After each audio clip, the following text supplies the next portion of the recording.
Hey man, how's it going? Curtis. Yeah, dude, it's going well. How you doing? Good to see you. Sorry, I'm running a couple minutes behind here. It's all good, man. It's all good. What's going on, dude? You today was a training day? Today was a training day. Yeah, I actually took it a little bit easier than I originally anticipated. The body, I I needed one more day of recovery. Okay, So it's just, that could open the whole can of worms about listening to your body or whatever you want to talk about. But yeah, it's needed to listen to the body, take a little bit of time off, just a lot of stretching, rolling out, staying hydrated, and kind of catching a nap and catching up on some rest. for sure. Hey, do you find that like later in the season, then you'll kind of maybe need an extra day after those double weekends? Not so much from that. What I'm finding is that it's really important to really measure the training and kind of be very calculated with your training and not overextend it too much because the days are getting shorter.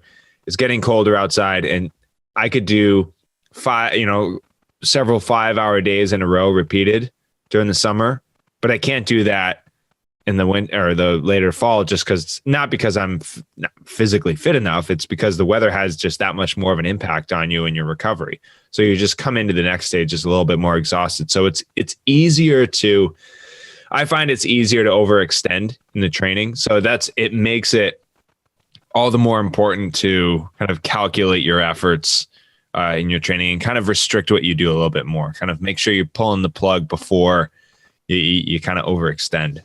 Definitely. Do you think have you found in prior seasons that maybe you kind of didn't do that and you paid the price for it? Yep. Yeah, for sure. That's just kind of the maturity part of it, though. I remember the national championships going to Seattle 2019. I did a training camp in California, and the weather was amazing. It was beautiful roads. I had great company to ride with, and I was doing monster days on the bike, and I showed up totally flat to nationals, and I couldn't handle the sharp accelerations, and I had good diesel power, but I didn't have the explosivity that I needed for an event that I was planning on peaking for. But I felt the benefit of that block for weeks afterwards. It was just that close to a championship event, or I kind of overextended, and I needed a little bit more recovery time with that. Great learning experience, though. You know, you look back and you're like, all right, I got to time that a little different next year. Exactly. Yeah. So that's the experience and maturity component of it all. How about now? So learning from that and learning from, I'm sure, tons of other experiences, do you like to go into a race kind of with some fatigue in the legs, or what's kind of like the balance that you found that you like?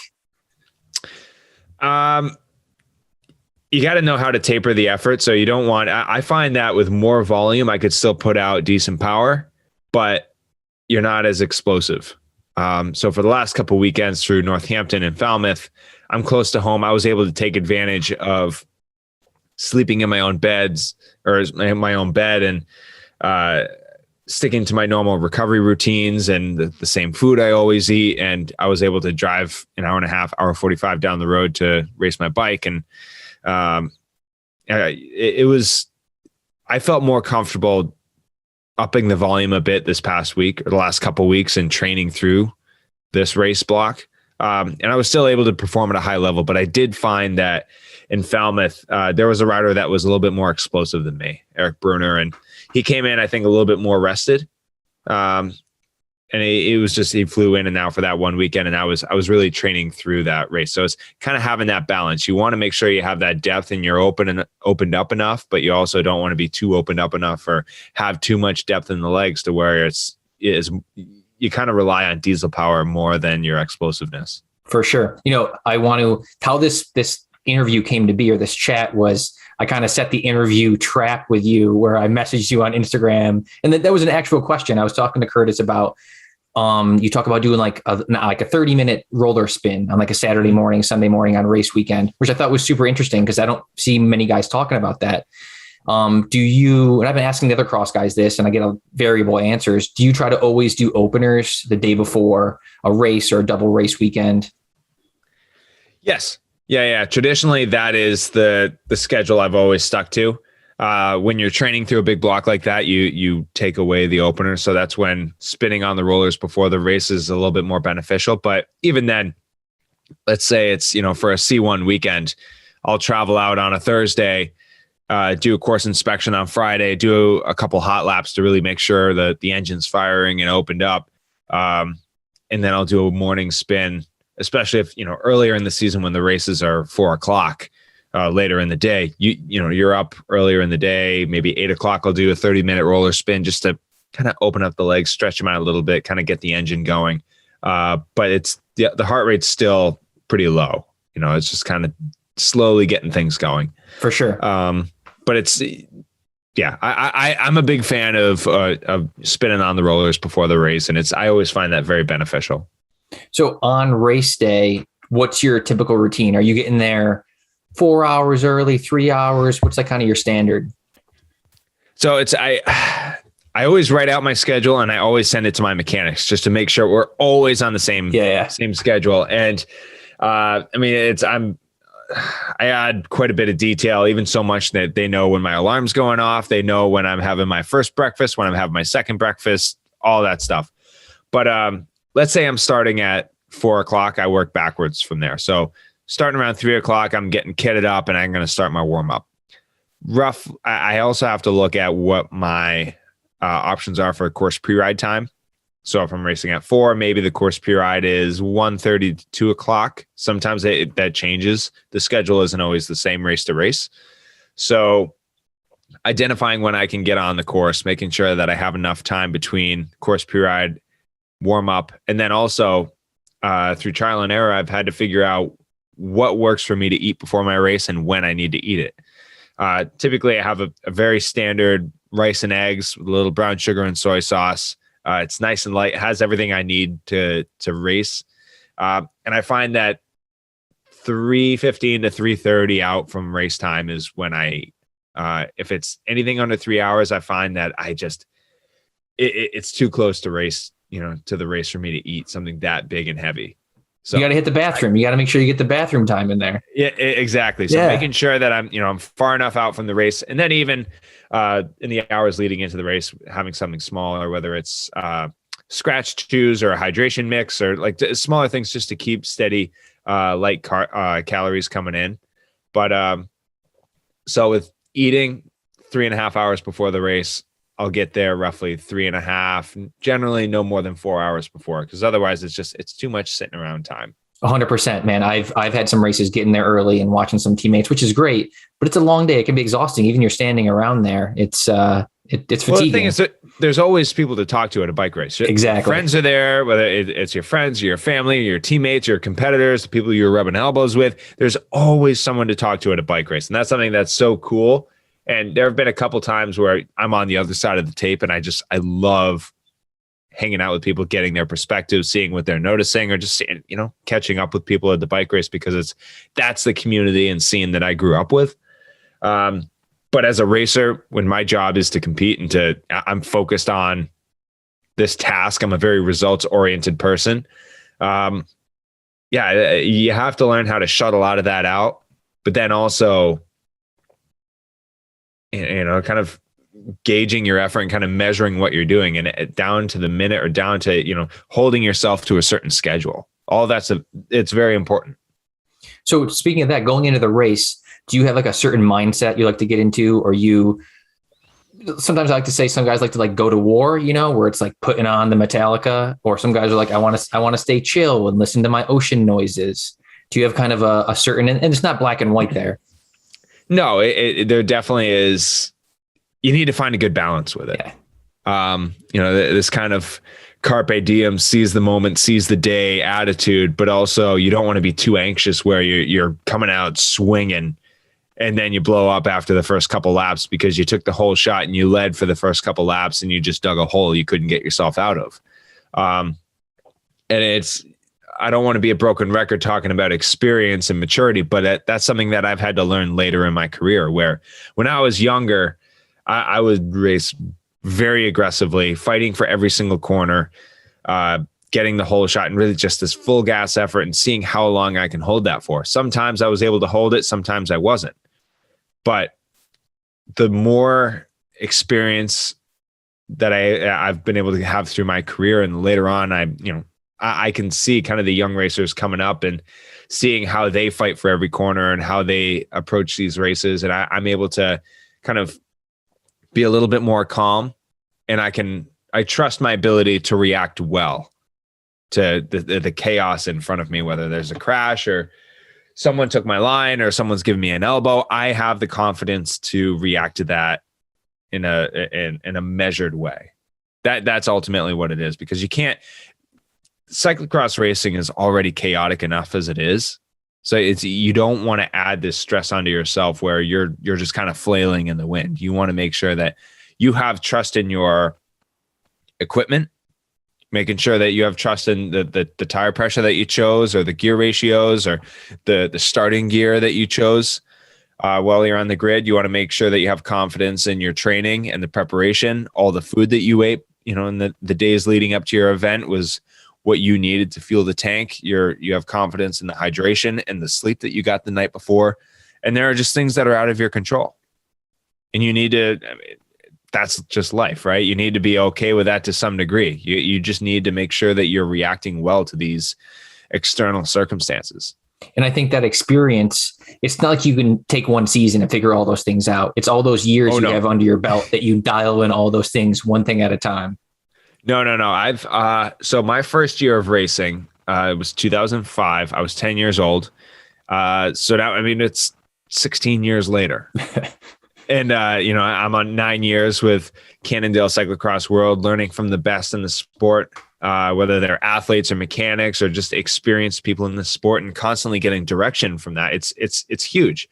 And then also my experiences racing on the road, or the limited experience I have racing mountain bikes, which it's not a lot, but I've still done some mountain bike racing. And all of those experiences in different disciplines, going into whether it's completely uncharted territory, like a mountain bike race, I have no idea how the suspension systems work, what the tire pressure should be like, or how to pace this, like an hour 45 effort versus a 60-minute cross race. You can't pace those two the same. So I think that's also a life discussion, but always putting yourself in uncomfortable situations and kind of having that peace of mind that, you trust your ability to react well to these uncomfortable situations. What I'm curious of in regards to experience, what would Curtis today tell Curtis from 10 years ago to work on, just in training in general? Not to be too general, but learn to be comfortable being uncomfortable. Meaning, especially in a sport like cyclocross, you need to be very well-rounded. And you could race a course one day and it could be bone dry and fast, and the next day it could be pouring rain, it could be snowing, it could be heavy shin-deep mud, it could be sand. You have all these different conditions. And then you have different features. Sometimes you have a couple stairs that are easier to bunny hop. Sometimes you have barriers that it's more advantageous to bunny hop, or a steep hill that you need to learn how to ride really well. Learn how to ride features that kind of scare you sometimes. You don't want to always crash in your training or ruin your equipment, but also if it's raining outside, go ride your bike, go ride your cyclocross bike. And you know what? Even better yet, put on some file treads and really practice sliding around, because if you're always in a comfortable environment, like riding mud tires when it's muddy out, that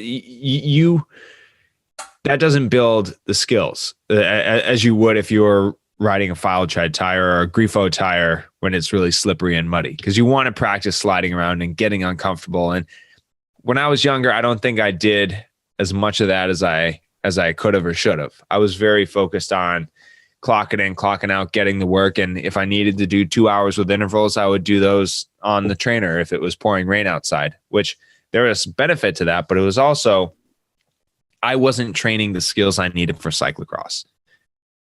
So that would be the top advice I give to young Curtis back then, who was, I know a couple of people thought I was a punk. I was racing very aggressive. I would race for every corner, blow out a corner, or not understand how to ride my equipment. So it's that patience and kind of that ubiquitous assimilation, almost kind of learning how to ride in all these different conditions and take in knowledge everywhere you go. So many gems in there, man. That was great. That was a great answer. In regards to, there's so many things I want to pick in there, but I want to go back to, so when you were riding, like you said, like getting into cyclocross, did you know early on that, because you did a lot of road racing, and I want to talk about that. Did you know early on that you kind of always wanted to specialize in cross, or did that kind of just happen? My heart has always been with cyclocross. I grew up in the Northeast. I'm from upstate New York, but I went to a lot of the Nicross races or the New England cyclocross races. And there was just, as a young junior, there was that scene that it was very attractive for me, because there were big junior fields. There was the infrastructure for those races, and just the sport of cycling and cyclocross more specifically, you have access to your heroes, and all the top racers are right in front of you. I could go up to my heroes and say, good luck today, or how was the race, or what was the tire pressure, or, I'm sorry you crashed, and I could watch the race, and they're breathing heavy and sweating. They're right in front of me. Like that's something in sport that you don't always get. I always enjoyed racing on the road, and I loved the teams I was on. I really enjoyed my teammates and the races we did and how we won or raced. I loved those days and those experiences. But for me, my heart's always with cyclocross, and I think it all started with the scene, with that environment. But it's also kind of the essence of cyclocross is that I don't know, it keeps you honest. Right? Like it's good for the soul, in that everyone's dealing with the same conditions. Everyone has two wheels under them. You have, different tire choices. You have different gear ratios, and you have different techniques, different lines, but the same course and the same conditions. And everyone needs to figure it out and get through this the most efficiently. And there are races where it's the strongest that wins, and if it's cold out, if it's 35 degrees and snowing or pouring rain and muddy, like those are the races that I live for as an athlete, but also I love seeing other athletes, just the fight, the grit, the determination behind that, because I don't know. I love that feeling, and you just don't get that in other disciplines. The word, I say the same thing every time we talk about this, but is artistry. And it's like, I feel like there's much more artistry in cross. Don't get me wrong. It's different in road, and there's team tactics and different dynamics, but with cross, there's, like you said, it's you versus the course, you versus the other competitors. And there's all these other specifics you need to figure out to all get from point A to point B the fastest. Absolutely. Yeah. And it's really unique when you have a course when the conditions change throughout the race, where lap to lap, everyone's going into every section blindly. That's and you don't often get that, but that's always an element of cyclocross. We saw that at Cincinnati earlier this year. Yep, I was going to say, and the World Cup too there was the World Cup. I don't know which one it was. Maybe it was the one on Wednesday. Was that in Fayetteville, where it was? Yep, yeah, the World Cup. Files, mids, and then muds. Yep. Yeah. We were all on file treads the day before, and then even earlier in the day, it was kind of raining. Earlier in the day on Wednesday, and then it just got really heavy, and the course just deteriorated at such a rate where you would have a rut that was fine one lap, and then it wasn't a viable option the next lap because it got too deep. And then you had to look for another rut or another line on the outside, and you were always looking for that green patch of grass. So it's those are the days that, like, for me as an athlete, those are the most fun, where you kind of just on the fly making the best decisions you can in the moment with the limited resources that you have. And just, at the end of the day, you're like, damn, you know what? I made some mistakes, but that was fun. That's great, man. That's what makes cross so great. Yep. Upstate New York, man. I'm a fellow upstate New York bro. Yeah. Where are you from? I'm from Utica. Oh, okay. Very nice. Yeah. So I'm from just outside of Schenectady, Albany. Yep. I'm familiar with the area. We've actually done, some of the same road races. I lived in New York City, and I know you've done Trooper Brinkerhoff a few times. Yep. I actually raced your brother Harrison at a race in Kirkland. I don't know if you raced that. It's in Clinton, New York. Yep. Yeah. I've done the Kirkland race. Okay. Before. Yeah. Nice. Awesome. I think that used to be part of the New York Cross Series, but yeah. So now you're in Beverly, Massachusetts. which is kind of like, it's like a hotbed for cross racers now, right? Mm-hmm. Yeah, we're bringing it back, but there's a lot of iconic racers that lived in this area back in the day, and an old teammate of mine, Tim Johnson, lived just a couple towns away. The Cannondale Cyclocross World Service Course is just across town. There's a lot of the trail systems out here are incredible. The people to ride with are awesome. There's all the pieces of the puzzle are there for me, because you have these hotbeds, like everyone talks about Boulder, or California, or nice warm places to go to. But I think the North Shore, Massachusetts area it's really a hidden gem for cycling. We don't have a ton of elevation, but the culture around cycling and cyclocross and mountain biking, it's a really cool place to live and kind of be a part of and explore. That's great. Yeah, we'll do a link in the show notes to your Instagram. I'm sure everyone's already checking it out. But yeah, you can hit the trails on the cross bike, hit the sand on the cross bike, hit the road. You got lots of options. Mm-hmm. Yeah. We so earlier, like through the spring and summer, we do these endurance cross rides where we put the knobby tires on and we just ride our cross bikes, and it's 3 or 4 hours of trails. And you're not always doing 200 watts steady for 4 hours. You really have to muscle the bike through some of these sections. And you're constantly just throwing new things at you. And you're not riding a course for 4 hours where you know the lines, there's a bending right after this left-hand turn. This is how you have to set up for these lines. There's constantly new things being thrown at you. So it just it helps keep your routines nice and fresh. You're not doing the same thing over and over again. And that's kind of with just training in general, but with cyclocross, you do need variety. You can't always do the same thing over and over and over again, because then you get too used to it, and then it kind of burns you out. So talking of variety, do you have an ideal run into the cross season? Because I know there's some road racing in there as well. Mm-hmm. Yeah. So I'm a big believer in road racing and kind of making sure you have that speed, depth, and intensity. Especially, stage races. I love doing, the big stage races in America, especially, up in Canada, Saguenay, Tour de Beauce. Those at that time of year were really good preparation, I thought. I always enjoyed doing the crits later through August to really sharpen things up. I was also doing some mountain bike racing to kind of make sure I was dialing in the technique and the kind of the explosivity on that front. It's physiologically, mountain biking is just different than cyclocross. But I think more recently, over the last couple of years, we've all seen the rise of gravel, and there are a lot of athletes that are kind of curious from a physiological standpoint. How does gravel kind of pair with cyclocross? At what, it's just, everyone's just trying to figure that out. And does a 12-hour gravel event really prepare you for a 1-hour cyclocross race? Probably not, right? But that is an option out there. And the cool part about the gravel scene is that there's no standard. With cyclocross, you have a 1-hour effort. That's the standard. With gravel, you could be anywhere from an hour to 12 hours. It's all over the place. And those races are typically pretty heavy, especially when you start to get some climbing in with the gravel roads. It's a little bit slower. Doing a couple of races around the Northeast, especially the Dirty Bikes Gravel Series out by the Finger Lakes in New York. A lot of steep, punchy climbs, but it's slow going. So you're really kind of grinding with the power. So you don't have that explosive high end. Earlier in the year, it's good to build that. So you have that variability of, you have that deep-seated diesel power earlier in the year, and then you could sharpen it up later through the summer as you start to get closer to the season. So it's knowing when to use certain gravel events in the program. I think what we're getting to ultimately is that cross is the best because you can have variety. Yes.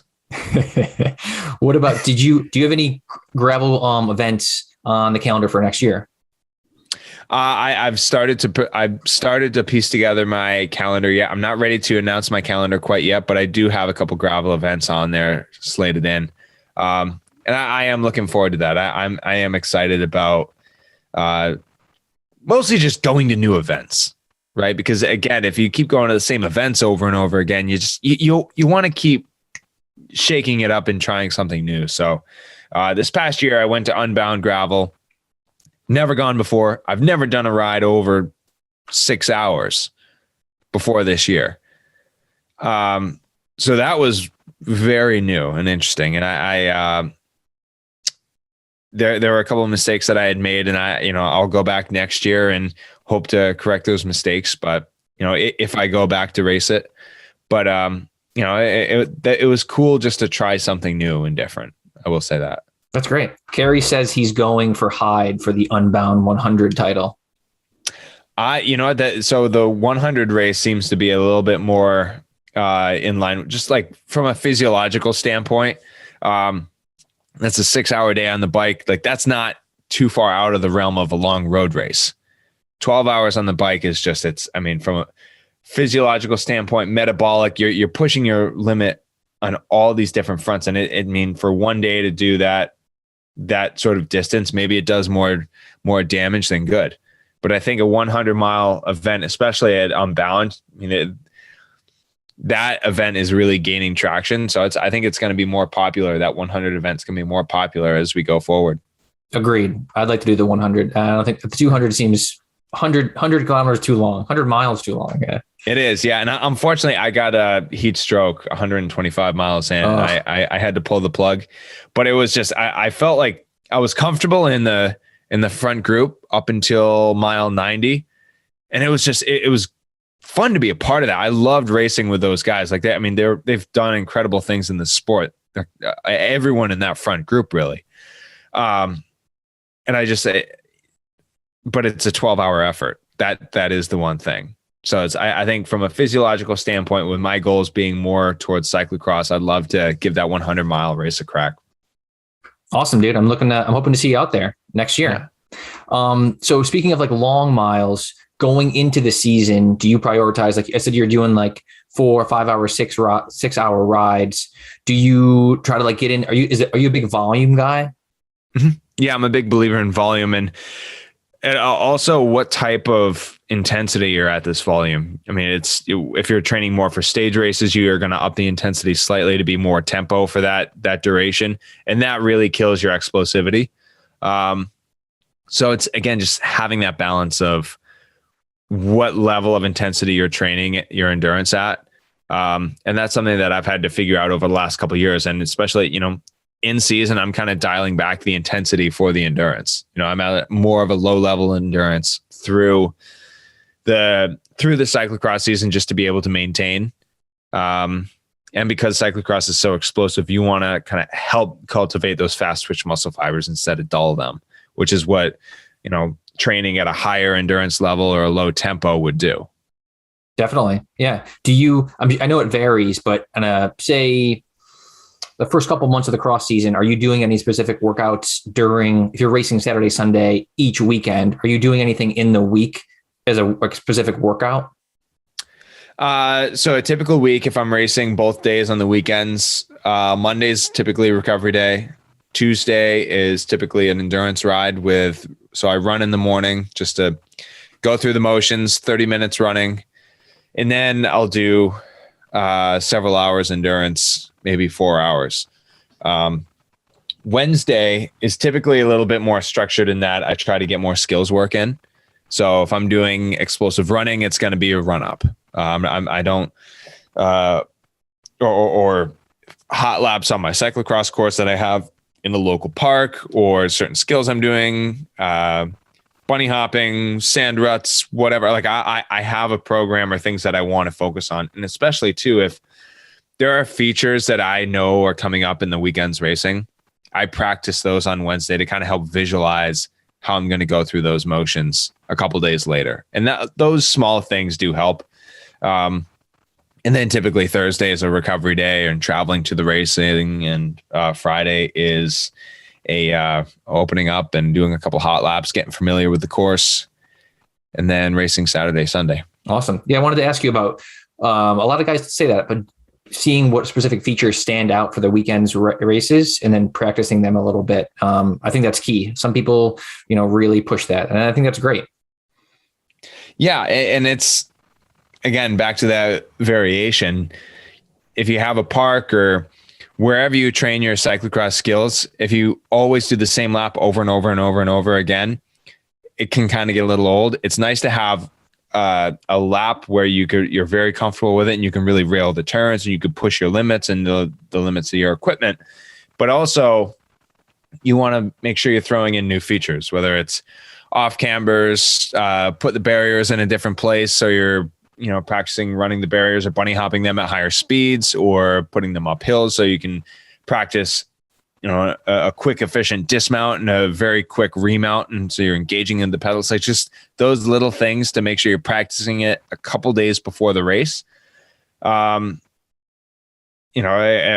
steep run up versus ride up, all those features are really important to practice and kind of just throw at you. So I always find that the Wednesday workouts, it's not so more about hitting the numbers, but going through the motions of making sure that the technique is there and kind of just solidifying, what am I going to see over the course of the weekend?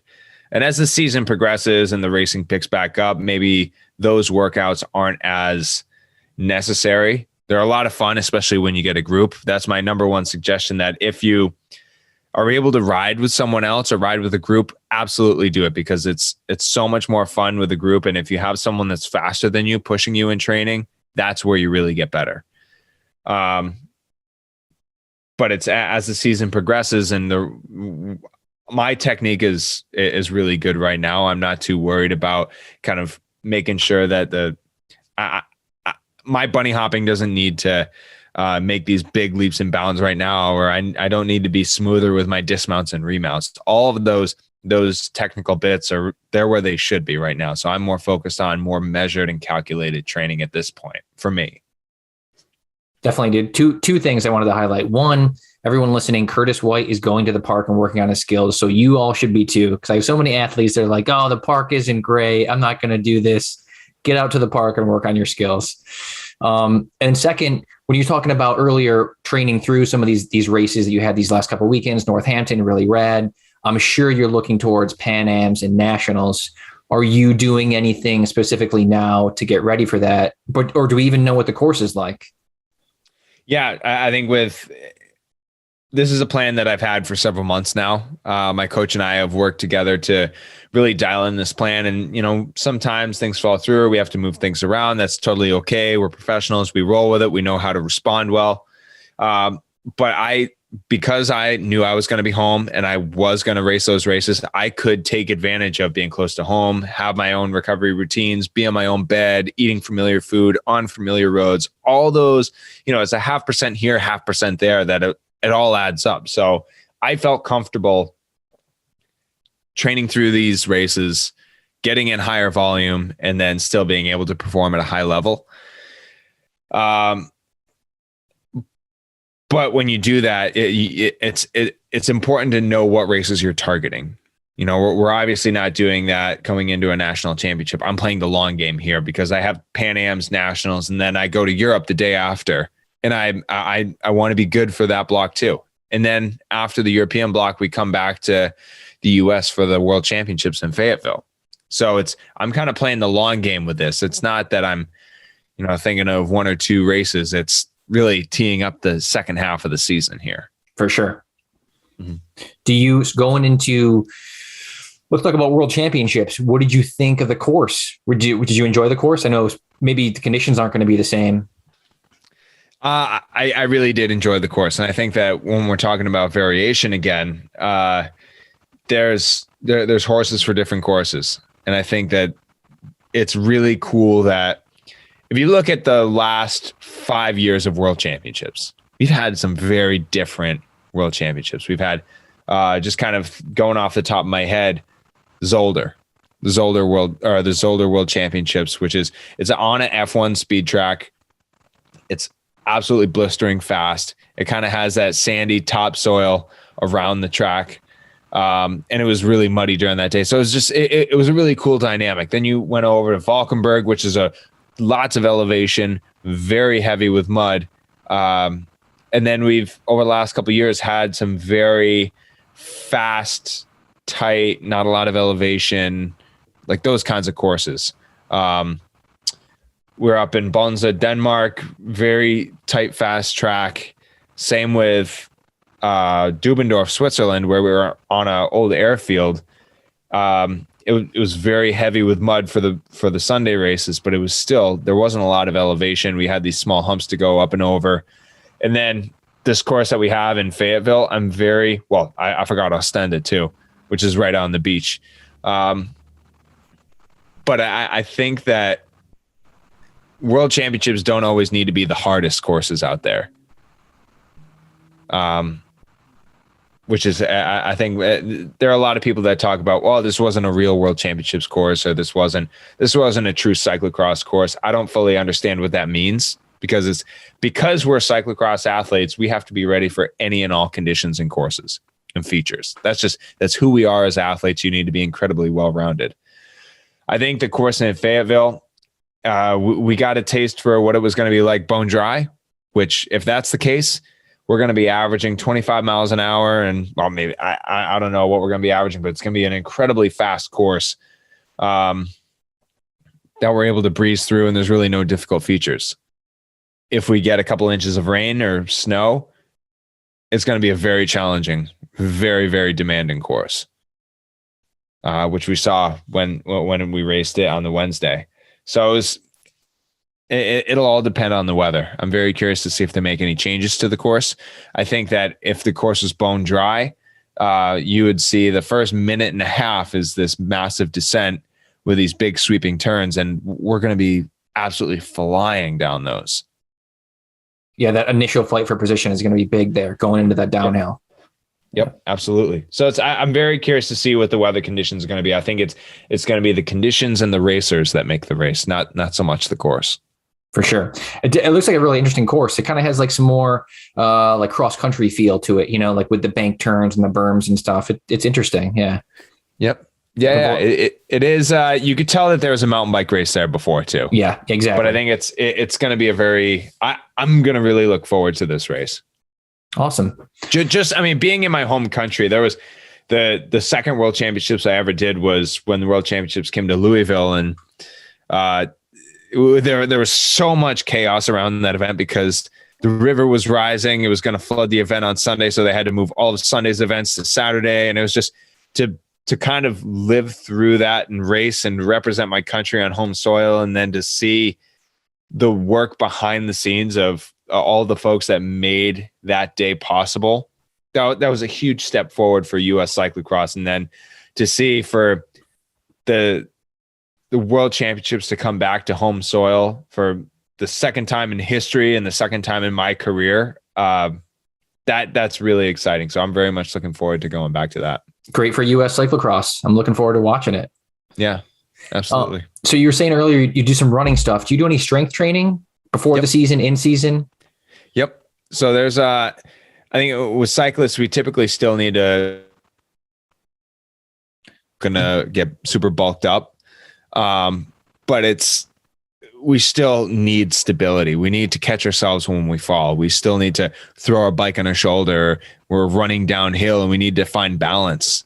Or something slips underneath us. There's all these crazy factors that happen. And we need to be able to catch ourselves and pick ourselves back up. So I do a lot of strength and condition training. I'm a big fan of plyometrics, kind of more explosive work. And then running too. It's through the spring and summer. I think it's really good just kind of for bone density and kind of training that impact. Because if you think about pedaling a bike, it's a very fluid, non-impact motion. And you need to have that variation between an impact motion, like a running. I'm not a fan of running on pavement. Just personally, I find I get too sore doing that, but running on trails, I love it. I could do that all day long. What's a typical run for you? We talking 30 minutes, an hour? I'm sure it varies. In season, I'm more 30 to 40 minutes. Out of season, I'll bump that volume up a little bit just to kind of get used to it. And also, I mentioned earlier, the days are getting shorter, it's getting colder out, and you're not always able to get those really long days on the bike.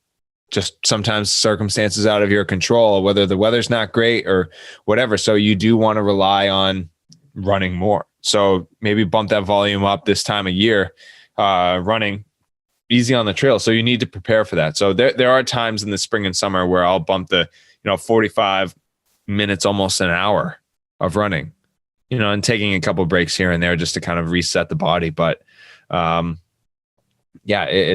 think it's an integral part of the program. So with your rest of your race calendar, you got Pan Ams, we got a lot of races, and you're going over to Europe. What has your experience been like? Because you've been going over to Europe for, I don't even know how many years now. How have you tweaked that experience? Because I'm sure the first time it was very overwhelming, and now you're going over now. What have you kind of learned along the way?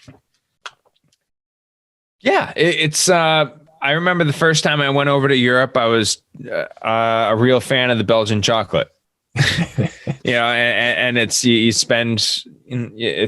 in a new environment. You want to experience the culture, but you're also there to race. So I've been able to find a healthy balance between that over the years and really dial in my process. And also I'm competing at a really high level internationally. So that's where the focus is. I want to be fighting for those top results. And last year I achieved a personal best World Cup result, 13th in Dendermonde at the Dendermonde World Cup. So that was something that I was very proud of. And when you achieve a result like that internationally, it's all the sacrifice. It feels like it's paying off. And that it just kind of, it solidifies your dedication to that. So it's, finding a good routine, when you go to Europe, both home and traveling, you want to have really good routines. You want to make sure that your food is predictable, what you're eating is consistent. You get on a really quick sleep schedule. Wherever you go, want to make sure you're training on familiar roads. It's not always possible, but where we stay in Sittard in the Netherlands, I've been staying there for a number of years, maybe 9 years or so. And I've gotten very familiar with those roads. That's a huge part of being comfortable in that foreign environment. No, definitely. I know. Traveling to these races, I'm sure, and even in between races, maybe if you're at the World Cups and stuff, there's a lot of travel there, but going out and finding new roads or finding places to ride on, that can be very, like, dialing in all those small things really pays huge dividends. And I think I wanted to segue this into nutrition, like you said, and you racing at home, you're waking up in your own bed, you're eating your own food. What have you learned in the travel process to make things like more dialed in there, nutrition wise? More preparation. If I'm traveling or flying, planning ahead meals if I can, or planning ahead with snacks and making sure that I can have a meal before a race that's consistent. I'm not trying new things the night before a race. A lot of little things to kind of control the environment, because that's, as athletes, we really do try to control as much of our environment as possible. And a big part of that is nutrition, where you really do need to fuel the body. We, especially for being an anaerobic sport, rely a lot on carbs. So making sure we're getting the right kind of carbs in a healthy way. We're not eating Snickers bars all the time. You got to make sure you're getting in the, the rice or the pasta or whatever you train with on a regular basis, and trying to keep that consistent wherever you travel. So speaking of carbs, we push this a lot for going out on endurance rides, and it's not unique to us. It's just riding in general. When you're going out on an endurance ride, say 4 or 5, 6 hour ride, do you have a set carb amount you're trying to hit per hour?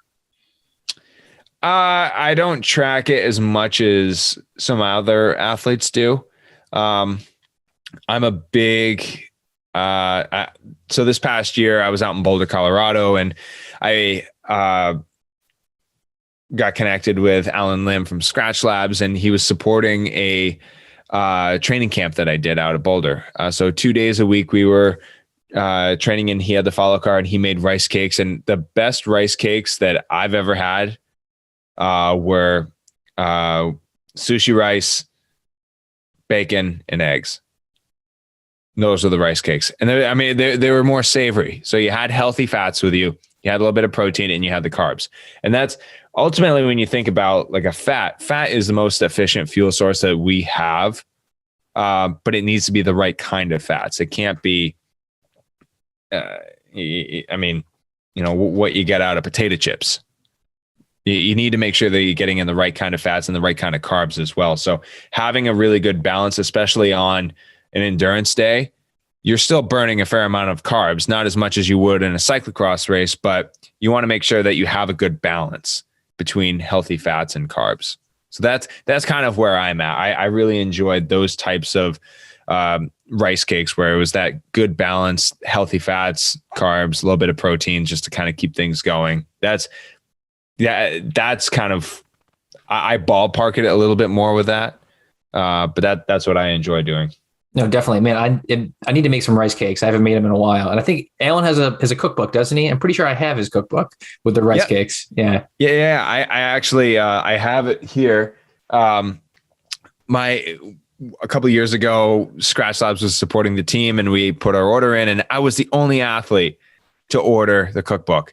And I got flack from everyone on the team. It was like, oh, what's wrong with you? You get an allotted amount and you went with a cookbook. What's wrong with you? Look, I'll have the cookbook for years. It's going to be totally useful. And I still use it in training blocks for, they have really cool breakfast recipes, dinner recipes, snacks, ride food. And there's still, we select an interesting meal out of there, once a week or so, every other week, to try and just mix things up. But it's a really cool tool. I like that. That's awesome, man. Dude, rice cakes. I don't know why I forgot about rice cakes. I got to get back on the rice cake game. It takes a little bit of effort with kind of planning it. There are days that if I don't have any rice cakes, I'll do like a peanut butter with jelly and maybe some like Cape Cod chips in there. Or sometimes I'll put like a little salt in the peanut butter jelly. Oh, yeah. I mean, that's a good mix of healthy fats and carbs, but it's, salt is another big thing that I've really started to dial in, make sure, I'm on top of the hydration and kind of taking in the right amount of salt. So it's just all those little pieces of the puzzle as they come together make a big difference. What we promote on the Ted King style is we do a lot of maple syrup, do some sea salt in there. It's a nice little balance, carbs, sugar, everything. Yeah. Right. Yeah. It's a real maple syrup though. We're not getting We're talking, not getting Mrs. Butterworth, right? No. We're talking New York State, Vermont, wherever you are. Proper maple syrup. Maybe even going north of the border up to our friends. Yeah. But even then, it's got to be one of those places. Exactly. So, hey man, I know I kept you for a while, but I got one last little section here. I want to talk to you about social media and its role in racing and being a professional racer. How you got the podcast out. I want to link it. I'm a huge fan of the podcast. Oh, thank you. How have things changed? What role do you think social media plays in being a professional cyclist? I think that cycling is a very unique sport in America in that it's not American. It's a very Eurocentric sport culturally. If you look at the best European athletes, they don't need to give social media the attention that we need to, because we're still looking to try and promote the sport of cycling and cyclocross here in America. We're still trying to grow it. So the athletes have, especially more recently, more of a responsibility with social media. For a long time, I was balancing my education with sport. And balancing a pro road contract with a pro cross contract, 2 different teams, and a full-time student. And I was commuting for all 4 years. And I just, you know what, I'll figure social media out later. And later is now. And especially during the pandemic, when the pandemic hit and we don't have any races or results to fight for, the athletes who were thriving were the ones that had a presence and a following.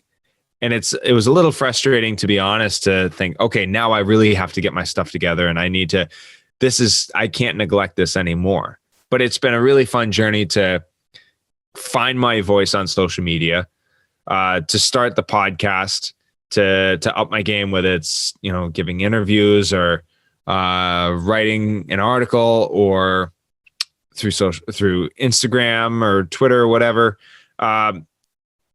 Those are skills that I haven't cultivated before. And it's ultimately, I think a lot of people can understand that sometimes athletes have a hard transition out of sport when they're done competing, because we're we're so dedicated and driven. You have that grit, that grind that you're on all the time. And then when you're out of your sport and you're no longer competing or you leave that level, it's very difficult to transition to another role in life or another chapter. And I think that this is my experience, by the way, that it's really good to learn other skills, just to have other skills to help with interviews, whether, public speaking with the podcast, having that confidence to kind of have a conversation with someone publicly and kind of with all eyes on you, or be able to share new ideas or new projects or kind of have that creativity. Those are skills I've had to really cultivate over the last year and a half. And I've enjoyed it. I've really enjoyed it. But it has been something new. I'm still trying to figure it out. But I have had a lot of fun kind of finding my voice. And but yeah, to get back to your original question, there is that responsibility and role that we have as athletes now. At times it can be a little bit frustrating because the reason why I got into the sport was to compete at the highest level. I love the sport of cyclocross. I love the people in it. I love the technique, and I love sharing my passion with people, and I love inspiring people when I can. And sometimes that, being on Instagram or doing 6 posts a month or whatever, talking about, tagging certain people, and that can get a little tedious, but if you give it a certain amount of attention and you cultivate those skills, it gets much easier. Going back to what we originally talked about, for you and for everyone here, stepping out of your comfort zone, getting comfortable being uncomfortable, learning those new skills. I think that's great, man. And I know I really enjoy the course preview rides, everything. I like the peek behind the curtain as to what you guys are doing. So I think it's great. Keep it up.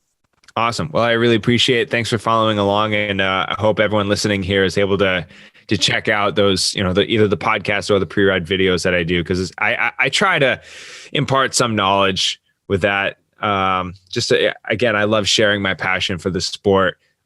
This sport has given me so much. And if there's anything that I can give back, whether it be through social media or on the course in person, I love making that time. Awesome. Yeah. I'm going to make sure I link everything in the show notes. But you know what?